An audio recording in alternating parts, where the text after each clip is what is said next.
Muy buen día, apreciados hermanos. Les saludo en el nombre del Señor Jesucristo. Qué privilegio estar una vez más aquí para reunirnos a través de este medio, a través del Facebook, para tener nuestro culto en vivo. Permítanme, queridos hermanos, guiarles en palabras de oración y pedir que Dios nos dirija durante todo este tiempo, durante todo este momento. Vamos a orar. Padre Celestial, te damos las gracias por la oportunidad de poder estar una vez más reunidos a través de este medio. Aquí, Padre, teniendo un tiempo para escuchar de ti, aprender de ti. Padre, ahora que tu Espíritu Santo obre en nuestra mente, que tu Espíritu Santo avive, ilumine nuestros ojos espirituales para aprender de ti, para crecer en ti. Gracias te damos por todo lo que haces en nuestras vidas. Muchas gracias, Señor amado, por la bendición de conocerte. Y ahora, Señor, guíanos durante la escuela dominical, tiempo de aprendizaje de tu palabra, y también, Padre, durante el culto principal. Bendice a cada uno de mis hermanos, bendice a todos aquellos hombres y mujeres que toman un domingo como hoy, ya sea por la mañana o por la tarde, para dedicarte tiempo a ti y para poder, Señor, adorarte, alabarte, aprender y buscar tu voluntad. Te pedimos que nos ayudes a todos nosotros en el nombre de Jesucristo. Amén. Bien, mis amados hermanos, ahora vamos a disponer un momento para cantar y estaremos cantando justamente el canto que ya tienen en pantalla. Abre mis ojos a la luz, tu rostro quiero ver, Jesús. Pon en mi corazón tu bondad y dame paz y santidad. Dice este precioso himno que vamos a estar entonando esta mañana. Antes de estar comenzando nuestra escuela dominical, no se olvide estar compartiendo el link que estaremos enviando por el WhatsApp también de la iglesia. Ya, entonces, listos para entonar este precioso himno en esta mañana.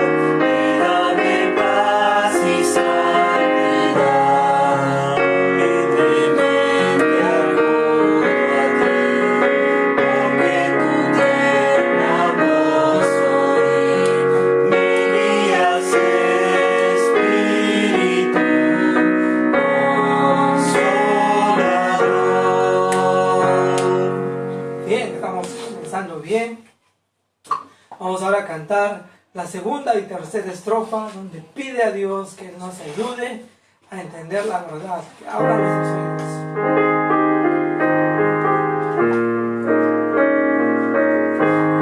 Segunda estrofa. Abre mi oído a tu verdad, que quiero oír con claridad bellas palabras de dulce amor. Oh, mi bendito Salvador, consagro a ti mi frágil ser, tu voluntad yo quiero hacer.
maravilloso es confiar en la obra del Espíritu Santo, mis queridos hermanos, para poder aprender de su palabra.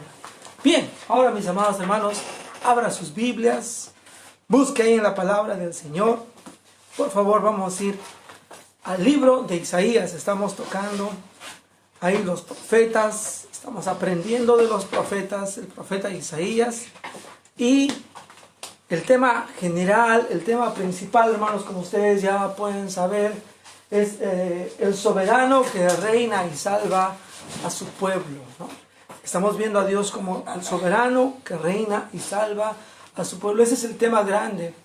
Ahí se ve al Señor Jesucristo. Hay muchas profecías respecto a Él. Pero en Isaías capítulo 8 vamos a notar un tema que surge ahí. Obviamente en muchas Biblias, en muchos títulos aparece ahí: Jehová sea vuestro temor, o sea, Jehová vuestro temor, o el temor a Dios. ¿Y qué pasa cuando nosotros no tememos a Dios? Principalmente no le dejamos gobernar en nuestras vidas a nuestro Señor. ¿Ya? No le dejamos gobernar. Y ahora, mis queridos hermanos, en este tiempo, en esta mañana, vamos a ver qué ocurre cuando no dejamos que Dios gobierne mi vida. ¿Qué pasa cuando yo no dejo que Dios gobierne mi vida? Isaías, el capítulo 8, comienza diciéndonos lo siguiente. Voy a leer los primeros versos, voy a pedir que me acompañen los que estamos aquí.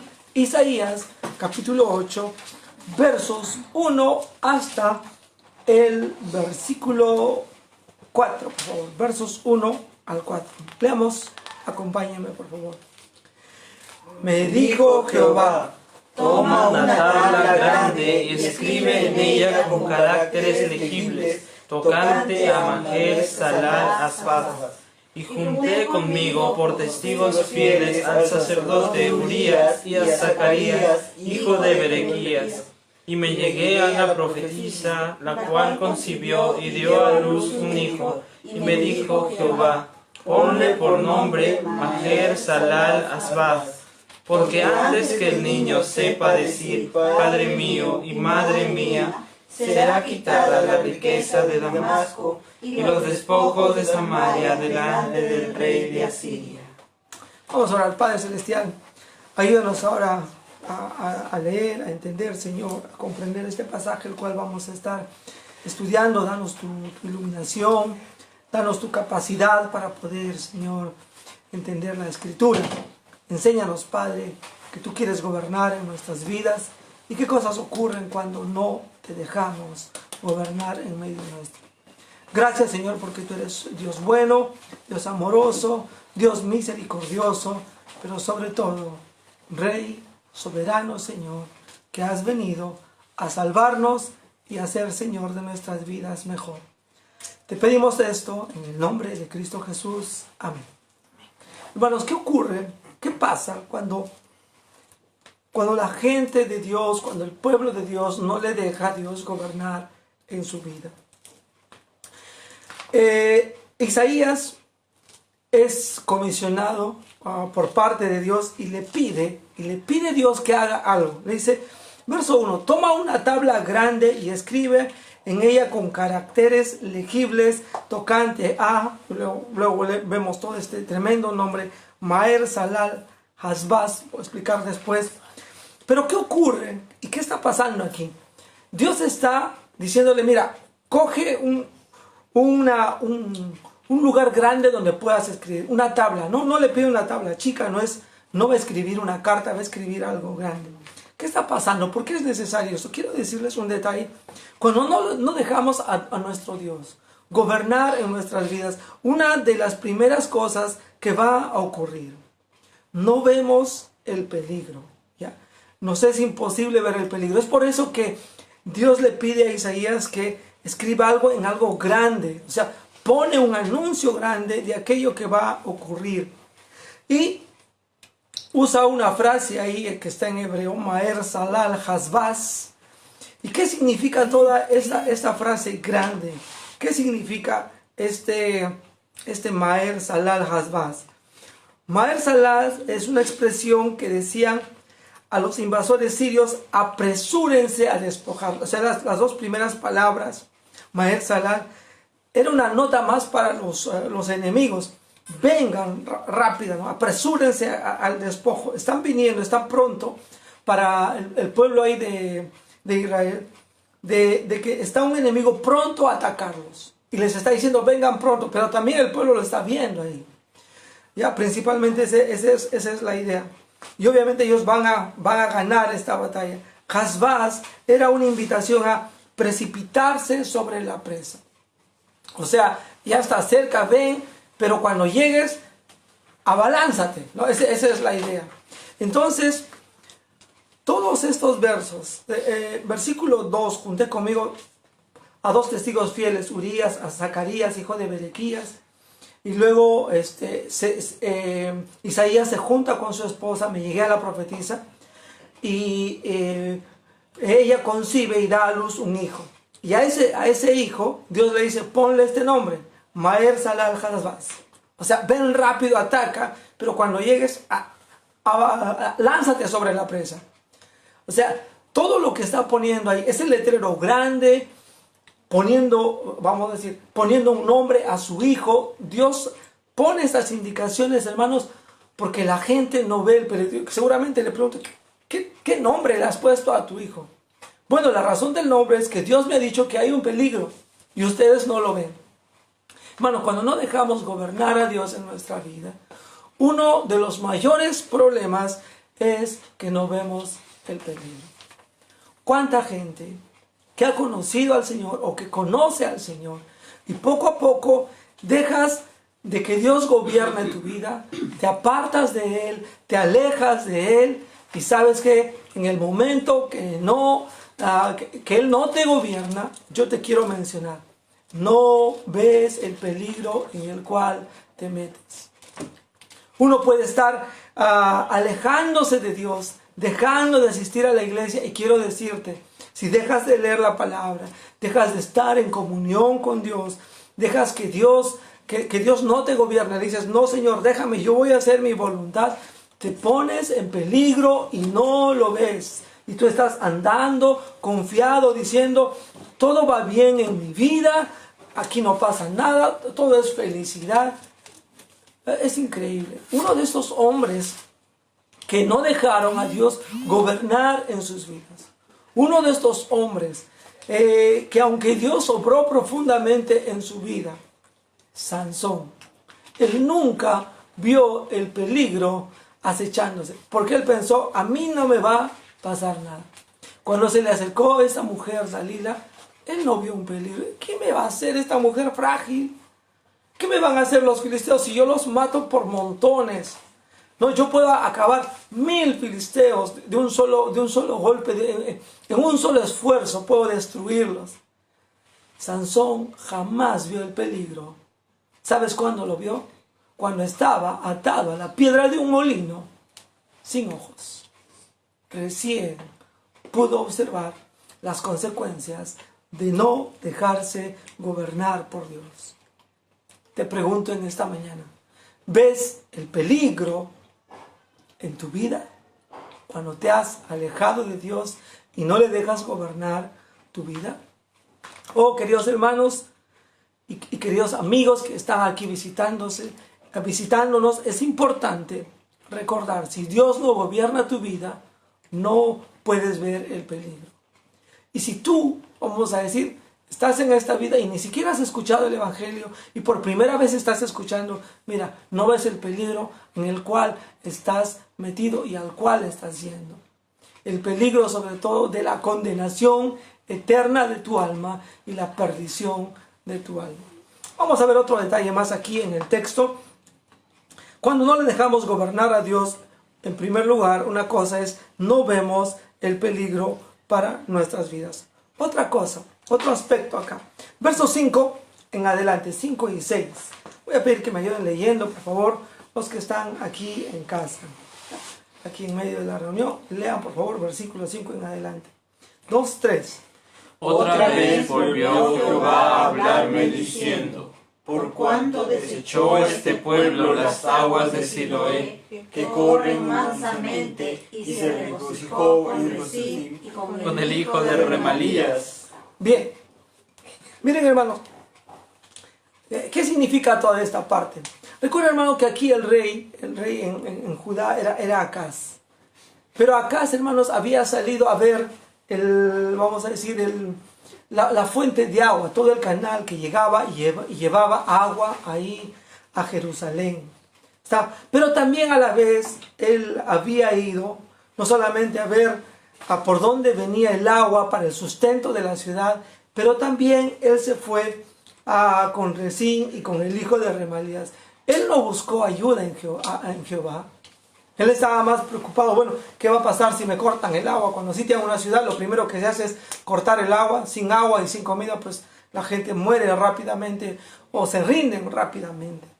Y no solamente eso, sino que acá se fue con Rezín y con el hijo de Remalías para buscar apoyo humano y no comenzó a confiar en Dios. Cuando no dejas que Dios te gobierne, otra cosa vas a dejar de confiar en Dios y vas a poner tu confianza en cosas o en personas que no debes. Miren hermanos, nosotros podemos tener mucha habilidad, mucho dinero, mucha estabilidad, pero cuando dejamos de confiar en Dios nos exponemos a peligro y comenzamos a confiar en cosas que no nos van a ayudar en esta vida. Déjale gobernar a Dios. Porque no vas a ver el peligro y segundo, vas a dejar de confiar en Dios y vas a confiar en personas, en tu propia fuerza y en estrategias.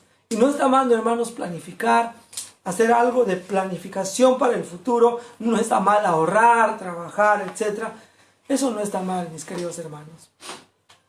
Pero dejar de confiar en Dios y confiar solamente en aquellas cosas que tú puedes hacer, eso sí está mal. Y eso pasa cuando no le dejamos gobernar a Dios en nuestras vidas. Sigamos con la narrativa aquí, con la historia que estamos leyendo aquí, con la profecía que Isaías está haciendo para el pueblo. Otra cosa, ¿qué pasa cuando no dejamos gobernar a nuestro Dios en la vida? Te expones a peligro, te expones a ser, vamos a decir, aplastado, acabado, a que tu vida espiritual, tu vida cristiana, tu vida con Dios sea mermada. Verso 7 en adelante. He aquí, por tanto, que el Señor hace subir sobre ellos aguas de ríos impetuosas. Y muchas. Esto es al rey de Asiria. Ahí están los enemigos. Están cerca. Están cerca los enemigos. Con todo su poder, el cual subirá sobre todos tus ríos y pasará sobre todas tus riberas. Y pasando hasta Judá, inundará y pasará delante y llegará hasta la garganta.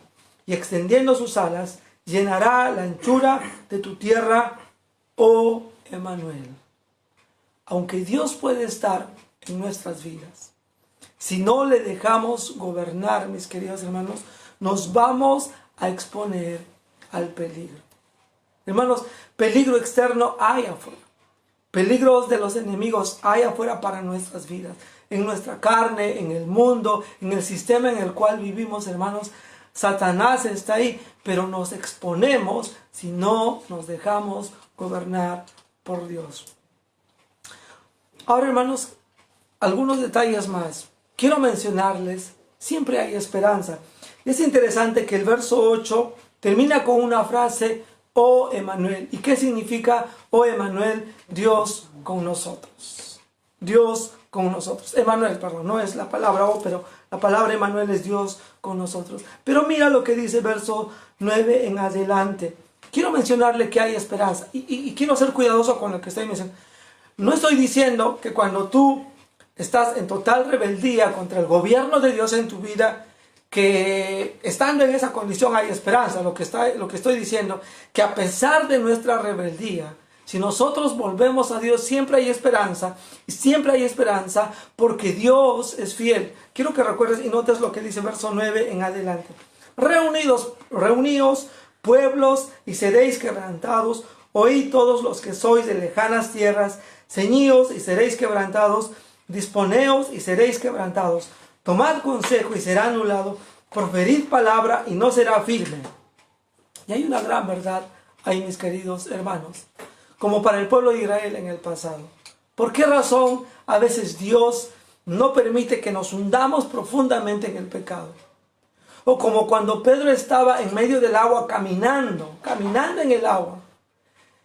Y él comenzó a ver las olas y dice la Escritura que él comenzó a hundirse.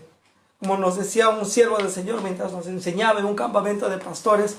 Recuerdo claramente, hermanos, Pedro no se hundió así de porrazo, sino que se hundió lentamente. ¿Por qué? Porque, hermanos, la misericordia de Dios, la presencia de Dios siempre acompaña a su pueblo. Es la fidelidad de Dios la que, hermanos, nos da siempre un chance a volvernos al Señor y decirle: Señor, gobierna mi vida. Hermanos, no es porque nosotros seamos más importantes, es porque finalmente Dios está con nosotros. Hermanos, hay muchos peligros externos afuera. Queridos jóvenes, queridos hermanos, queridos adolescentes, si estás escuchando la palabra de Dios hoy día, déjate gobernar por Dios. Déjale que Dios controle tu vida, controle tu corazón, controle tus deseos, tus planes, tus pensamientos, tus anhelos, todas esas cosas. Porque quiero asegurarte, si no lo haces, no vas a ver el peligro, no estás confiando en Él, estás confiando en cualquier otra cosa, te expones al peligro. Pero quiero decirte en medio de todo, siempre hay una salida, siempre hay esperanza. No para la rebeldía, sino en Dios hay oportunidad porque Él te ama con consistencia y con continuidad.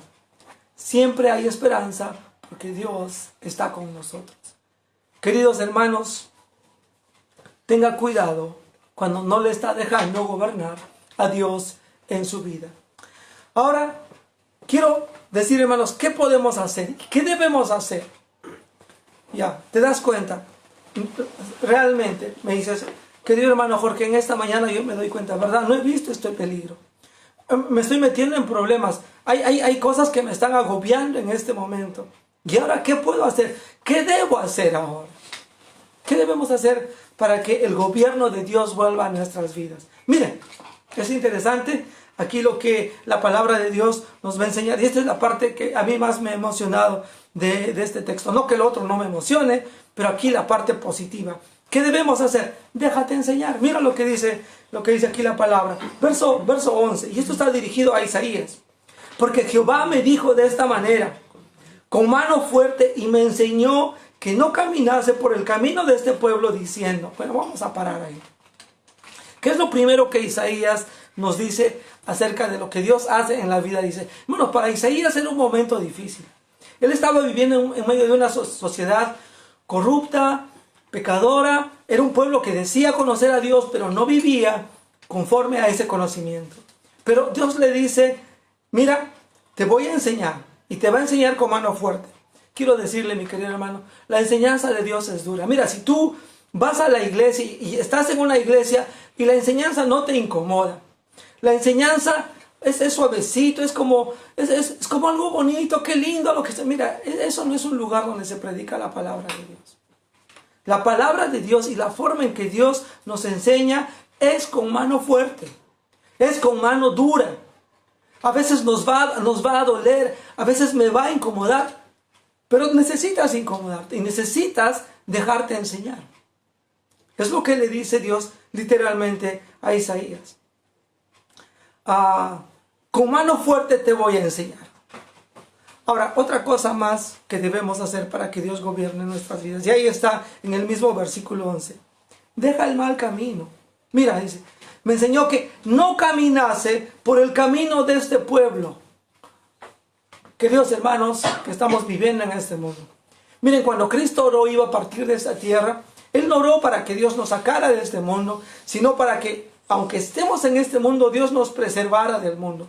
Querida iglesia de Cristo hoy día, querida iglesia de Calvario y querida iglesia cristiana, cualquier hermano que es realmente un creyente.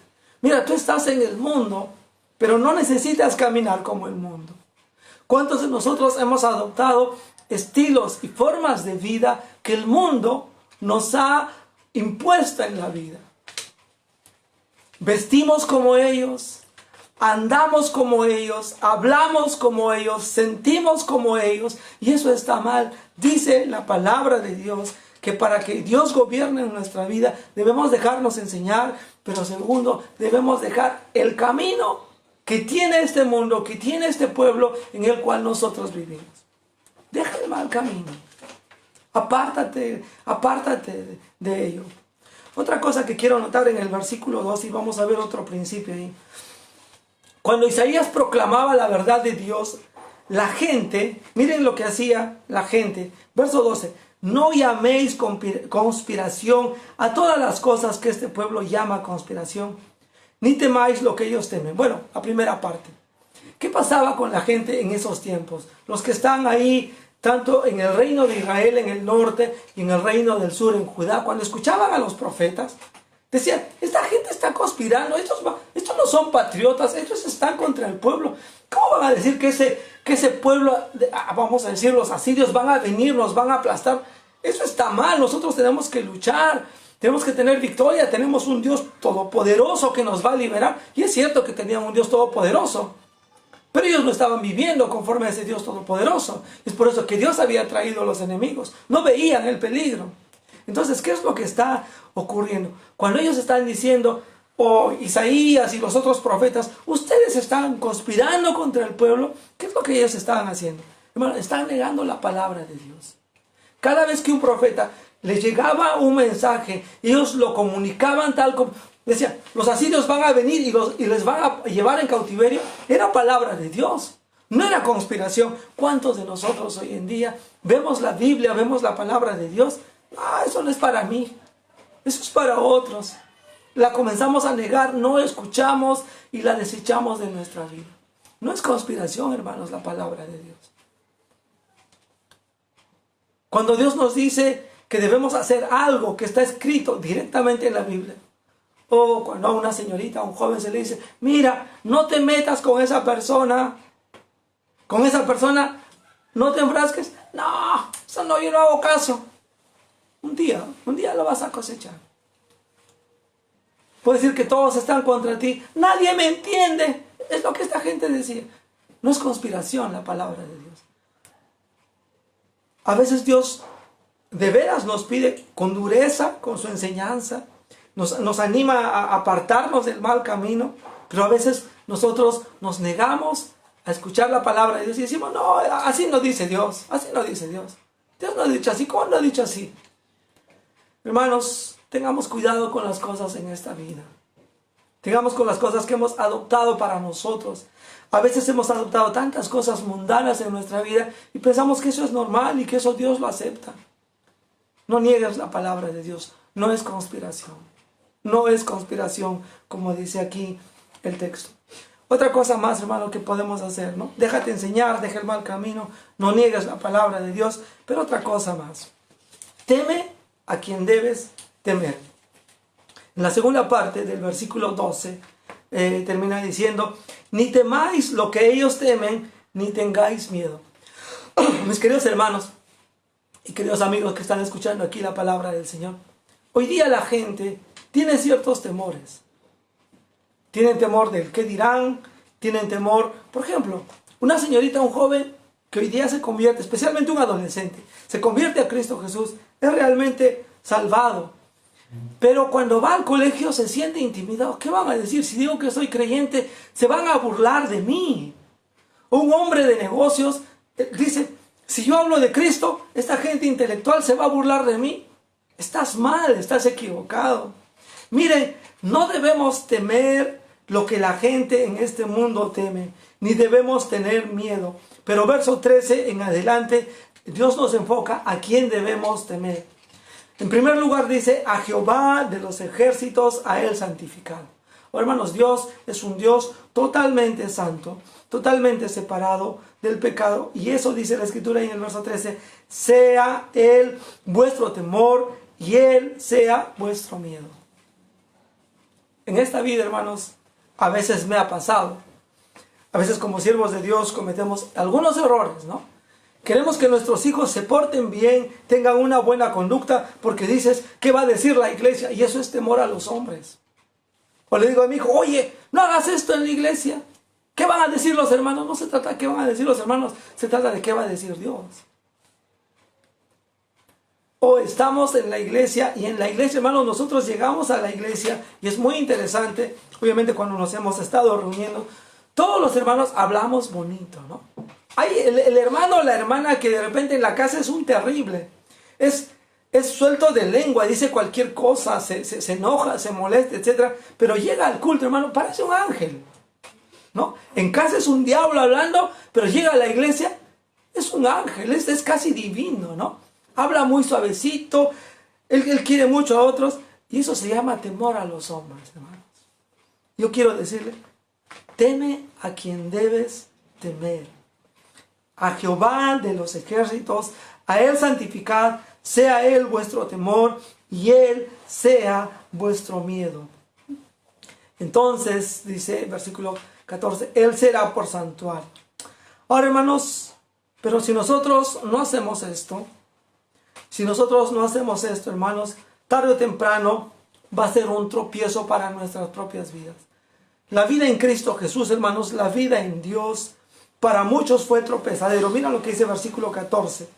Para la casa de Israel y la casa de Judá, para todo el reino en general, hermanos, todas estas palabras de Dios, las verdades de Dios, fue tropiezo. Ellos, hermanos, no tomaron la verdad de Dios para más bien levantarse de su falta de sumisión al gobierno de Dios, sino, hermanos, fue tropiezo. Mucha gente murió, pagó alto, pagó con su vida. Sus hijas, sus hijos murieron, perdieron sus tierras, fueron quebrantados, hermanos, y fueron apresados. Hermanos, la palabra de Dios tiene dos opciones en tu vida. O es una bendición o es una maldición. Si tú eres creyente y has creído en Cristo Jesús, si tú eres un temeroso de Dios, como estos hombres en Israel, no hay una tercera opción frente a la palabra de Dios y a las verdades que nos dan las profecías en la Escritura. No es o es bendición, pero no es bendición o es maldición, o de repente un término medio, no. O es bendición o es maldición, pero no hay un término medio. No, yo no quiero ni bendición ni maldición, y no puedes andar en forma neutral frente a la palabra de Dios. Y no puedes no recibir algo neutral por decidirte en obedecer y someterte al gobierno de Dios. O estás bajo el gobierno de Dios o no estás, y vas a sufrir las consecuencias. No hay un término medio. Teme a quien debes temer. Un detalle más, hermanos, aquí. ¿Qué debemos hacer para que Dios gobierne en nuestra vida? Confía en Dios. Mira lo que dice el versículo 16 en adelante. Ata el testimonio. Sella la ley entre mis discípulos. Esperaré pues a Jehová, el cual escondió su rostro de la casa de Jacob, y en él confiaré. Hermanos, aquí Isaías, una vez más, menciona lo que debe hacer, lo que debe estar haciendo, dónde debe estar su confianza, dónde debe estar su esperanza. Esperaré pues a Jehová, en él confiaré. Hermanos, a veces vas a darte cuenta que alrededor tuyo, aún entre los creyentes, algunos van a fracasar. Pero si tú confías y esperas en Dios y dejas que Él te gobierne, Dios va a desarrollar tu vida y te va a dar salida en medio de las dificultades. Hermanos, dejemos gobernar a nuestro Dios. Sigo adelante leyendo, hermanos, y voy a terminar aquí el capítulo con la lectura. Verso 18. He aquí yo y los hijos que me dio Jehová somos por señales y presagios en Israel de parte de Jehová de los ejércitos que mora en el monte de Sión. Y si os dijeren, preguntad a los encantadores y a los adivinos que susurran hablando, responded, ¿no consultará el pueblo a su Dios? ¿Consultará a los muertos por los vivos? Hermanos, aquí interesante nuestra confianza en Dios. Los del pueblo de Israel se iban a consultar a los adivinos, y los adivinos generalmente consultaban a los muertos como pasó con la adivina de Endor, la cual fue consultada por Saúl. Eso es lo que ocurría. Yo no sé en qué estás confiando tú. Yo no sé a quién estás consultando. De repente a los astros, de repente a la suerte. Mira, hermanos, necesitas confiar en Dios. Aquí no hay cábalas. Hermano, no hay cosas, esto es para la suerte. No. No vayas a estar ahí teniendo en casa sábila para la suerte, ¿ya? O una herradura en tu puerta. Esas cosas no ayudan. El único en que podemos confiar es en nuestro Dios. Versículo 20, miren, hasta el 22 voy a leer. A la ley y al testimonio, si no dijeren conforme a esto, es porque no les ha amanecido. Y pasarán por la tierra fatigados, hambrientos, y acontecerá que teniendo hambre se enojarán y maldecirán a su rey y a su Dios, levantando el rostro en alto. Mira, si tú dejas de confiar en Dios, va a llegar el punto en que puedes maldecir a Dios. Me hace recordar las palabras de la mujer de Job, cuando le dice a su esposo: maldice a Dios y muérete. Esta mujer, la mujer de Job, había dejado de confiar en su Dios. Versículo 22 termina diciendo la escritura: mirarán a la tierra y he aquí tribulación y tinieblas, oscuridad y angustias, y serán consumidos en las tinieblas. Eso espera al que deja de confiar en Dios. Hermanos, Dios necesita gobernar y estar gobernando nuestras vidas. ¿Qué puedes hacer? Déjate enseñar. Apártate del mal camino de este mundo, del pecado. No niegues la palabra de Dios. Si hay alguna verdad que ha sido dicha hoy día, o que tú sabes que ya ha sido dicha antes y tú la sabes, deja de negarla. Acéptala. Acéptala. Vuélvete a la palabra. Teme a quien debes temer. Mira, te estás enredando en alguna cosa en este mundo por temor a la gente, por temor a los hombres. Deja de temer a ellos. Teme a Dios. Y por último, confía en Dios. Oh, hermanos, ¿cómo no hemos de dejar enseñarnos, dejar y apartarnos del pecado? ¿Cómo, hermanos, no coger la palabra, apropiarnos de ella, temer a Dios y confiar en Dios, hermanos, si tenemos un maravilloso Rey al cual servir? Pregunta para esta mañana, terminando la lección aquí de la escuela dominical. ¿Le estamos permitiendo a Dios gobernar nuestras vidas? Tú y yo, hermanos, en este tiempo, en este momento, Dios está tomando control de mi vida. Puedo ver los peligros. Estoy alerta a los peligros. Otras preguntas que nosotros podemos hacer en nuestro corazón. Señor, ayúdame para que tú gobiernes total y completamente mi vida. Bien, amados hermanos, vamos a terminar en palabras de oración. Y es posible que haya alguna persona que todavía no entiende que necesita a Cristo Jesús gobernando en su vida. De repente tú eres el rey de tu vida, pero te das cuenta que estás perdido y estás en serio peligro. Ven a Cristo Jesús. Cristo Jesús es el único que te puede salvar y dar dirección total para la vida. No te olvides, estaremos siguiendo y continuando los estudios de Isaías en la escuela dominical el próximo domingo, comenzando a las 11 de la mañana. Ven para este tiempo. Ahora vamos a tomar un tiempo para orar. Te damos gracias, Padre Celestial, porque tú, Señor, eres Rey soberano, que has venido a salvarnos. Señor, perdónanos cuando no te dejamos gobernar en medio nuestro. Alto es el precio, Padre, cuando no dejamos ser Rey en nuestras vidas. Cuando comenzamos a temer otras cosas que no son tú, Señor. Permítenos, Señor amado, vivir y dejarte, Señor, reinar en nuestro corazón, en nuestra mente, en nuestras actitudes, en nuestras acciones. Te pedimos todo esto en el nombre de Cristo Jesús. Amén. Hoy, mis amados hermanos, qué bendición de poder compartir con ustedes la palabra del Señor. Y ahora vamos a tomar un tiempo para estar cantando en esta mañana, antes de comenzar con el tiempo de nuestro culto principal de adoración. Bien, y en el culto de oración vamos a estar viendo justamente el libro de los Hechos y vamos a ver la predicación del Evangelio. Ahora vamos a tomar un tiempo para poder entonar himnos y cantar himnos, por favor. Quiero dar un pequeño anuncio en estos momentos. Hermano Roberto Benjermán, has estado de cumpleaños, hermano. Que el Señor siga bendiciéndote este viernes, hermano Roberto, cumpleaños. Que Dios te bendiga, mi amado hermano, que puedas seguir disfrutando ahí el tiempo con tu familia. Buenos días también a cada uno de los que están conectándose y les damos una cordial bienvenida para esta segunda parte de nuestro culto. Vamos ahí a estar cantando y voy a pedir que a los que están aquí me ayuden especialmente con los cánticos con bastante fuerza, siendo que ya el afonismo en mi voz se está yendo. Pero bien, hermanos, vamos a estar ahora atentos a este tiempo de adoración para con nuestro Dios. Nos alistamos para cantar a nuestro Señor. Vamos a estar cantando un canto llamado Sangre Carmesí 245, por favor. 245,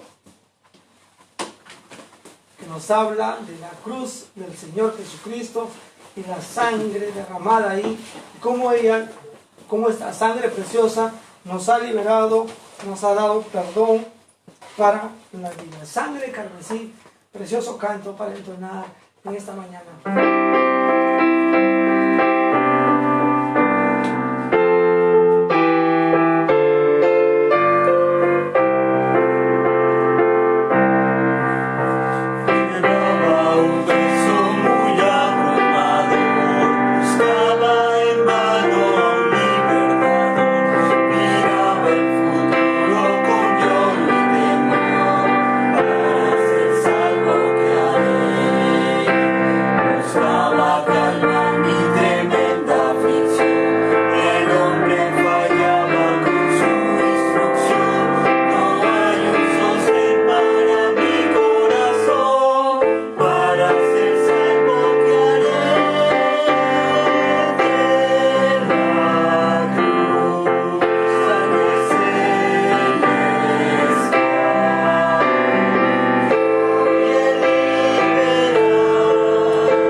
Perdonó todas tus deudas por medio de la sangre de Cristo Jesús. Espero que así sea. El canto 462 nos habla justamente de esta gran verdad solamente en Jesucristo. 462.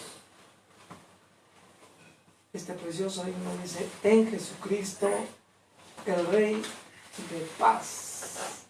En horas negras de tempestad hayan las almas dulces solaz, grato consuelo, felicidad. Cantemos a nuestro Señor esto.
estrofa, vamos a tonarlo un poco más abajo. A ver.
Qué maravilloso es ver que Dios puede estar guiando nuestra vida.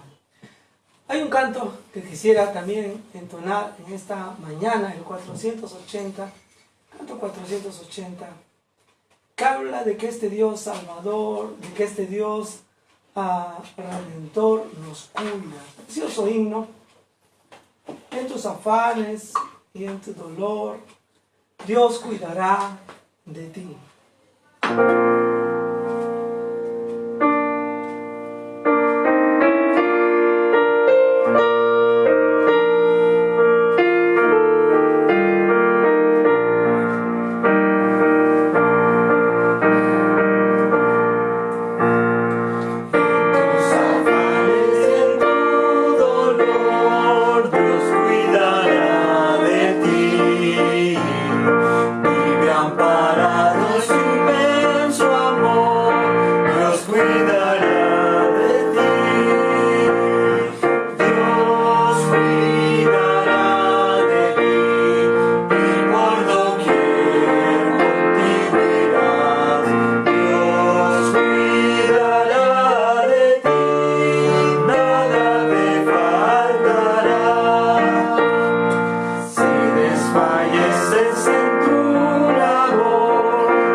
Un poquito más lento.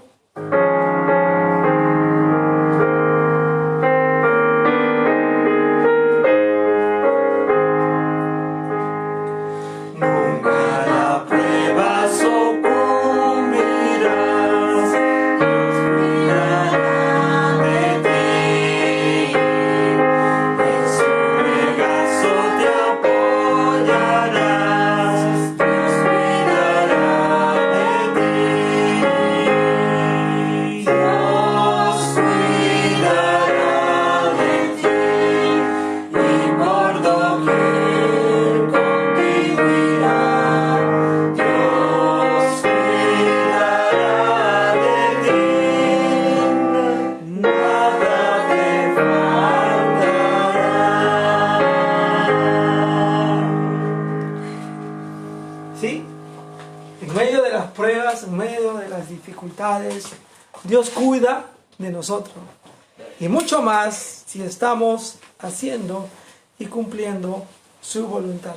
Bien, hermanos, ahora cambiamos ya este tiempo de cánticos. Busque su Biblia y vamos a estar viendo y contemplando este tema sobre la predicación del Evangelio. La predicación del Evangelio. Hechos capítulo 4, y ahí ya nos corresponde en este tiempo de la predicación. Hechos capítulo 4, y ahí vamos a ver los versículos que vienen adelante.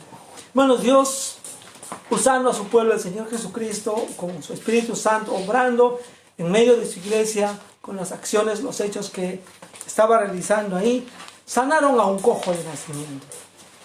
Sanaron a un cojo de nacimiento, y aquí vamos a tener un detalle.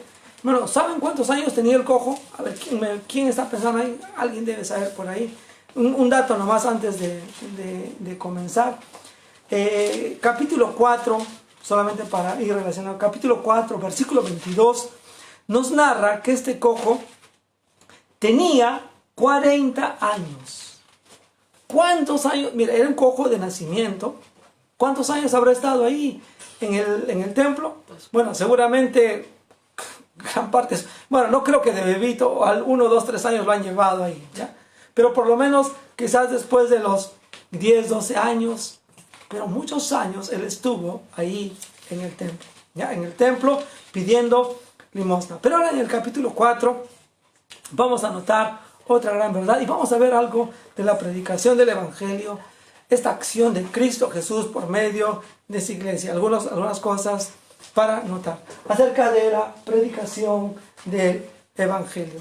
Una primera cosa, hermanos, hay un costo, ¿ya? Va a haber un costo, hermanos, para poder recordar cuando predicamos el Evangelio. El Evangelio, la predicación del Evangelio tiene un costo. Versos 1 al 4, vamos a comenzar la lectura ahí. Hablando ellos al pueblo, vinieron sobre ellos los sacerdotes con el jefe de la guardia del templo y los saduceos, resentidos de que enseñasen al pueblo y anunciasen en Jesús la resurrección de entre los muertos, y le echaron mano y los pusieron en la cárcel hasta el día siguiente, porque era ya tarde. Pero muchos de los que habían oído la palabra creyeron, y el número de los varones era como 5,000. Hermanos, cuando nosotros predicamos el Evangelio, desde el comienzo de la iglesia hasta el último día que la iglesia esté aquí y sea arrebatada con Cristo Jesús, seamos sacados de este mundo, hermanos, va a haber un costo el cual vamos a necesitar pagar. En este caso, específicamente los predicadores de estos tiempos, especialmente Pedro y Juan, pagaron un alto costo. Fueron llevados presos por predicar de Cristo. Quiero que ustedes noten. Dice la Escritura, y quiero que notes verso 1 y verso 2. Hablando ellos al pueblo, es que estaban haciendo ahí Pedro y Juan, estaban hablando a la gente, estaban predicando. Entonces vienen los sacerdotes, el jefe de la guardia del templo, los saduceos, y miren lo que dice el texto, quiero que noten. Resentidos que enseñasen al pueblo. Estaban molestos porque se estaba enseñando acerca de Jesús. Ellos no estaban molestos por la sanidad en sí misma, estaban molestos porque estaban predicando de Jesús. Le echaron manos, los pusieron en la cárcel hasta el día siguiente porque era ya tarde. Pero nota, verso 4 también dice, muchos de los que habían oído la palabra creyeron, y el número de los varones era como 5,000. Hermanos, sí hay un costo. Y hay un costo que a veces algunos tendremos que pagar, y la iglesia tendrá que pagar. De repente ser perseguidos, de repente ser rechazados, pero hay un costo que pagar. A la gente, a este mundo, a este sistema, no les gusta escuchar la palabra de Dios. Hermanos, quiero decirles que cuando nosotros predicamos el Evangelio puro de Cristo Jesús, nos va a costar. Gente no nos va a entender, el mundo no lo va a apreciar, en profundidad no lo va a apreciar. Yo sé que hoy día es muy de moda, ser cristiano evangélico, sí, como que es muy de moda, ¿no? algunos hasta para ser políticos. Yo recuerdo hace algunos años un expresidente se abrazó a los evangélicos para ir al gobierno, para lograr los votos del pueblo evangélico. Pero yo quiero decirle, mi querido hermano, naturalmente, este sistema, este mundo, no le gusta la predicación del evangelio y nos van a hacer pagar un costo. Algunos dicen, pero eso no pasa. No, sí pasa, hermanos. A veces nos van a obligar a que quizás en algún momento, hermanos, no prediquemos ciertas cosas. Y tenemos que predicar la palabra de Dios completa y total. De que la gente es pecadora, que la gente necesita convertirse, de que la gente necesita venir a Cristo Jesús. Hermanos, la gente no está mal, la gente no está bien. No es que somos buenos desde que nacemos, somos pecadores desde el momento que hemos nacido. Y a alguna gente no le gusta escuchar eso, ¿no? Hay que ser positivos con todo. No, hermano, no, hermano. Cuando un niño nace, cuando mis hijos han nacido, nacieron en total pecado, en total corrupción e inmoralidad. Así eran sus corazones hasta que solamente Jesucristo llegó a sus corazones y les pudo cambiar. No hay otra cosa, hermano. No es que el ser humano es en sí puro. Pero, hermanos, la predicación del evangelio, no quiero salirme del tema, tiene y va a tener un costo. En este caso, ellos lo pagaron y lo pagaron ahí en esos momentos. Otra cosa más, hermanos, acerca de la predicación del evangelio. Hermanos, la predicación del evangelio, quiero mostrarte cuál es la centralidad del evangelio. Del verso 5 en adelante.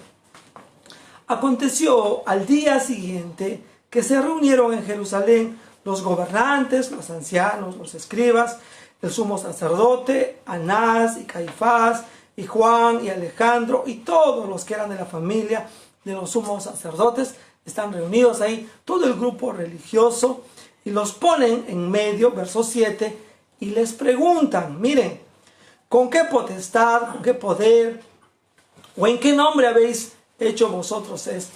¿No? Le comienzan a cuestionar esto que ellos están haciendo. Y obviamente ellos ya cambian un poquito el tema y no quieren ir directamente al problema. No están yendo a porque están predicando de Cristo, ¿no? Comienzan en primer lugar, y obviamente por algo que no podían negar, ¿cómo han hecho esto de esta sanidad? ¿En el nombre de quién? Aunque ellos quieren centrarse en este punto, hermanos, miren lo que dice versículo 8. Yo quiero decirle una cosa aquí, para la gente que piensa que en ciertas iglesias se han olvidado del Espíritu Santo. Hermanos, estar centrados y ser guiados por el Espíritu Santo, hermanos, tiene que ver con una cosa central en la predicación. Entonces Pedro, verso 8, entonces Pedro, lleno del Espíritu Santo. Hermano, cuando una persona, cuando un predicador está lleno del Espíritu Santo, la única cosa que va a predicar cuando habla y dice que está hablando del Evangelio es acerca de Cristo. Hermanos, en el Evangelio, la centralidad de la predicación del Evangelio tiene que ver con Cristo Jesús. Pedro comienza sus palabras en esta manera, muy respetuoso, ¿no? Gobernantes del pueblo, menciona ancianos de Israel, se dirige a todos con mucho respeto. Y una cosa, mis queridos hermanos, nosotros no tenemos que ser irreverentes e irrespetuosos con la gente, por más que estén en oposición contra Cristo Jesús, contra Dios. Y ahí comienza la argumentación de Pedro, pues que hoy se nos interroga acerca del beneficio hecho a un hombre enfermo, de qué manera éste haya sido sanado. Y ahí, hermanos, miren, yo quiero que tú notes, sea notorio a todos vosotros y a todo el pueblo de Israel. Y ahí comienza, hermanos, una cosa que es central. ¿Cuál es el corazón del Evangelio? El corazón del Evangelio, hermanos, es Jesucristo. Cualquier otra cosa fuera de este tema, hermano, no es Evangelio. Si te hablan de riqueza, de mejora en la vida, de ser positivos, olvídate. No se trata de eso. Hermano, no hay un evangelio de la prosperidad, hay el evangelio de Cristo. No hay un evangelio de la diosa madre, no, hay el evangelio de Cristo, por favor. No hay el evangelio de los bautistas, ni de los católicos, ni de los mormones, ni de los testigos, ni de una teología, no hay el evangelio de los reformados, de los no reformados, lo que tú quieras hacer. Hay el evangelio de Cristo. ¿Ya? Dice una vez más, sea notorio a todos vosotros, ahí el énfasis de Pedro, sea notorio a todos vosotros y a todo el pueblo de Israel, que en el nombre de Jesucristo de Nazaret, a quien vosotros crucificaste, y de frente va al asunto de la muerte de Cristo Jesús en la cruz. Por él este hombre está en vuestra presencia sano. Note ahí, este Jesús, y ahí comienza la dirección, la orientación cristocéntrica de la predicación del Evangelio en el libro de Hechos. Este Jesús es la piedra reprobada por vosotros los edificadores, la cual ha venido a ser cabeza del ángulo. Y quiero ver la centralidad del Evangelio, hermanos, ahí, la centralidad de la predicación del Evangelio. Miren, verso 12. En ninguno, y cuando dice en ninguno, significa que en ninguna persona, que en ninguna cosa en este mundo, que en ninguna otra iglesia, que en ninguna otra organización, que en ninguna cosa fuera de esto, otro dice, hay salvación. Y querido hermano, querido amigo que me escuchas, el Evangelio trata de la predicación del Evangelio de Cristo como único Salvador. La persona de Cristo Jesús es el único medio por el cual tú y yo podemos ser salvos. No nos salva la iglesia, no nos salva un bautismo. A todos mis amigos católicos, discúlpenme, no nos salva la iglesia católica, la tradición. No te salva tomar la cena del Señor, ni la hostia, ni tomar el vino. No, eso no te salva. Lo único que te salva es Cristo Jesús, el nombre del Señor Jesucristo en el que nosotros podemos ser salvos. El ladrón en la cruz fue salvo por Cristo Jesús. No necesitó ni de la iglesia bautista, ni de un rito religioso, ni nada por el estilo. Él fue salvo por medio de Cristo Jesús. No hay lugar, hermanos. No hay otra forma de encontrar salvación. Buda no te va a salvar. La Pachamama, ni cualquier otra cosa, ni la naturaleza, nada te va a salvar. El cosmos, no hay nada, hermanos, no hay nada, no hay fuera de Cristo Jesús. No hay otro Dios. Qué maravilloso es Cristo Jesús. Y qué maravilloso es el Evangelio, porque está centrado en Cristo Jesús, el Verbo encarnado, el que es el camino, la verdad y la vida para toda criatura. Por eso, hermanos, quiero decirles algo aquí, y quiero hacer un gran énfasis aquí. Cualquier predicación que no tenga que ver con Cristo Jesús, hermanos, está fuera de lugar dentro de la iglesia cristiana. Aún estemos predicando sobre familia o predicando de cualquier otra cosa, es importante la centralidad de la vida de Jesucristo, de la obra de Cristo Jesús, para que el Evangelio sea predicado. Cualquier otra cosa, hermanos, no es una predicación clara y directa, genuina del Evangelio. Avanzamos. Quiero decir otras cosas más aquí. Hermanos, no solamente vamos a ver el costo, no solamente vamos a ver la centralidad, pero vamos a ver la oposición. Ya hemos visto el costo, hemos visto también algo de oposición, pero quiero notar a partir del versículo 3. Entonces, viendo el denuedo de Pedro. Pedro, hermanos, yo me imagino que cuando él estaba hablando de esto, lo hizo con mucha energía, con mucha fuerza, con mucha convicción. Hermanos, yo quiero decirle una cosa. Yo creo que es una de las cosas que nos falta aquí. Yo creo que si en alguna forma, mi querido hermano, mi querida hermana, hoy día el cristianismo es medio aceptado en los círculos mundanos, en medio de la sociedad, es porque, hermanos, nos falta denuedo, nos falta energía. Y yo no quiero decir insolencia, porque Pedro, hermanos, cuando presentó el Evangelio fue muy respetuoso, fue muy amable. Pero cuando les tenía que decir las cosas como son y enseñarles el camino, y cuál es el único camino, ¿no? Si esto hablamos, hermanos, hoy día obviamente vamos a encontrar oposición. Pero si diluimos el Evangelio, si decimos, bueno, tu religión también te puede salvar, está bien lo que haces, en alguna manera puedes llegar al cielo, hermano, esa es una mentira, ¿ya? Pero, hermanos, nosotros tenemos que tener mucho denuedo para hablar correctamente el Evangelio. Y ante eso, hermanos, sí va a haber oposición. sabiendo que eran hombres, estoy en la mitad del verso, sabiendo que eran hombres sin letras y del vulgo, se maravillaban y le reconocían que habían estado con Jesús. Hermanos, qué maravillosa impresión. Se oponen a esta gente porque se podía notar en las palabras de Pedro, en la forma en que Pedro enseñaba, predicaba y que él había estado con Jesús. Hermanos, yo quisiera que en la vida de los cristianos, si se oponen a nosotros, es porque nos parecemos a Jesús. Si hablamos y no les gusta lo que leamos, es porque nos parecemos al Señor Jesucristo. Verso 14. Y viendo al hombre que había sido sanado, ahí estaba la evidencia del poder de Dios, que estaba en pie con ellos, no podían decir nada en contra. Estaban opuestos. No podían negar esta gran verdad. 40 años este hombre ha sido cojo de nacimiento y quizás unos 30 ha estado ahí en la puerta del templo. Ya no, quizás 20, de repente 15, ¿qué sabemos? Pero años y años, no había forma de negar esto y la obra que Dios cambia la vida, que Dios transforma la vida totalmente. Pero ¿qué es lo que hace? Verso 15, miren la oposición ahí. Les ordenasen que saliesen del concilio y que conferenciaban entre sí. ¿Qué haremos con estos hombres? De cierto, señal manifiesta ha sido hecha por ellos, notoria a todos los que moran en Jerusalén, y no la podemos negar. Hermanos, el cambio que Dios opera en nuestras vidas, de esta inamovilidad física y especialmente espiritual, hermanos, es innegable, hermanos. Hay gente que ha venido a Cristo Jesús totalmente perdida, totalmente perversa, y Dios ha hecho cambios en su vida.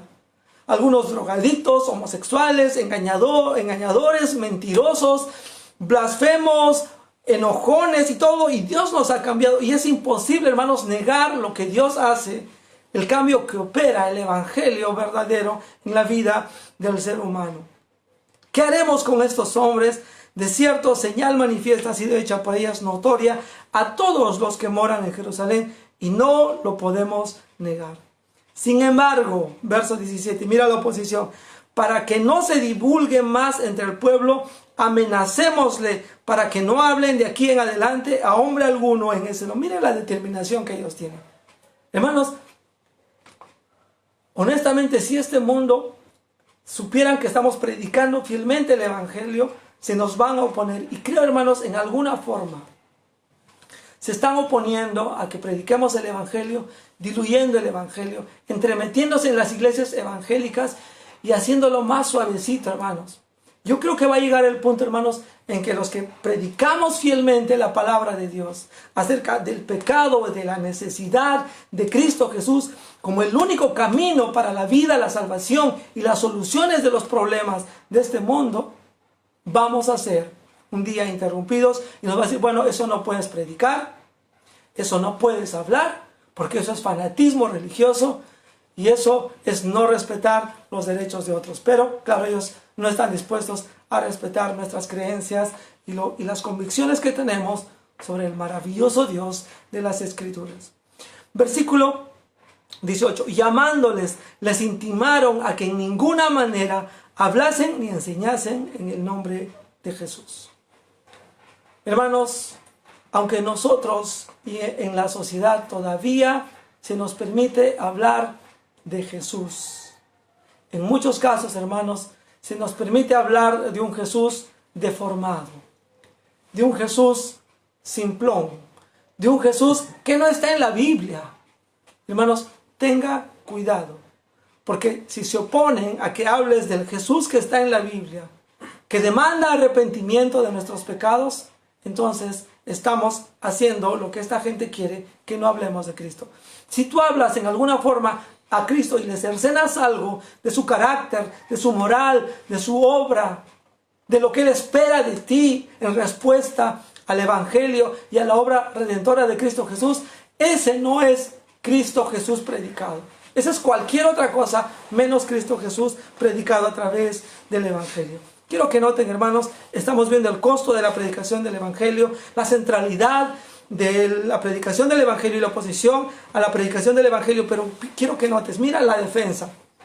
Hermanos, ¿cómo podemos defendernos y cómo podemos tener una base sólida? Verso 19, miren lo que dice Pedro. Mas Pedro y Juan respondieron diciéndoles, Los dos hermanos, no sé si los dos juntos o de repente Pedro hablaba y Juan decía, sí, es así como vamos a hacer esto. Miren las palabras de Dios. Juzgad si esto es justo delante de Dios. Hermanos, la gente ahí alrededor, y lo mismo pasa hoy día, hermanos. Bueno, cuando tú le hablas a la gente, todos creen en Dios. Y especialmente aquí en nuestro país, hermano, tú hablas, yo también creo en Dios, te va a decir, ¿no? Yo creo en Papá Dios, ¿no?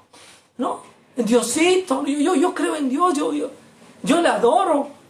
No, tú vas a cualquier religión, yo creo en un Dios, ¿no? De repente arriba, una cosa imaginaria, pero yo quiero que noten, hermanos, cómo aquí ellos en la defensa del Evangelio, en la defensa de aquellos que están diciendo, juzgad si esto es justo delante de Dios, obedecer a vosotros antes que a Dios. Hermanos, gente que dice creer en Dios se va a oponer al Dios verdadero. Pero lo que nosotros necesitamos entender, hermanos, para defender el Evangelio, ¿qué es lo justo, hermanos? ¿Obedecer a la gente? ¿Obedecer lo que está en las Escrituras?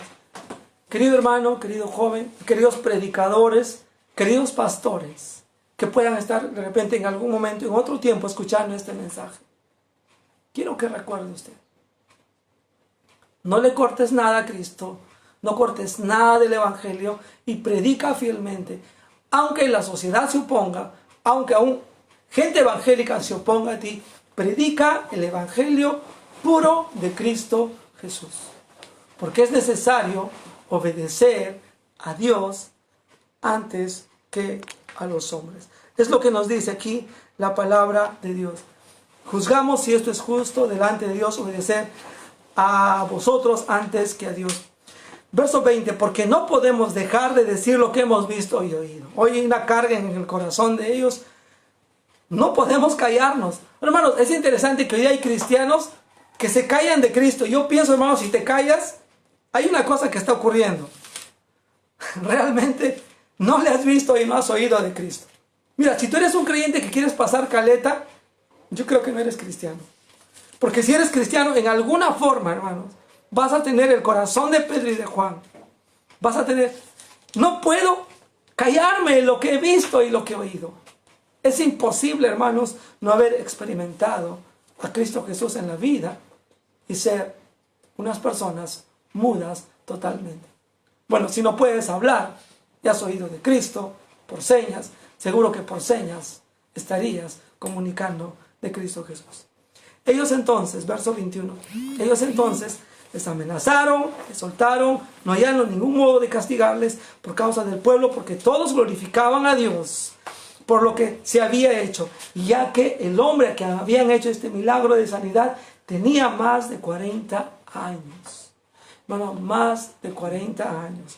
Qué tremenda defensa, hermanos, del Evangelio aquí, de la predicación del Evangelio.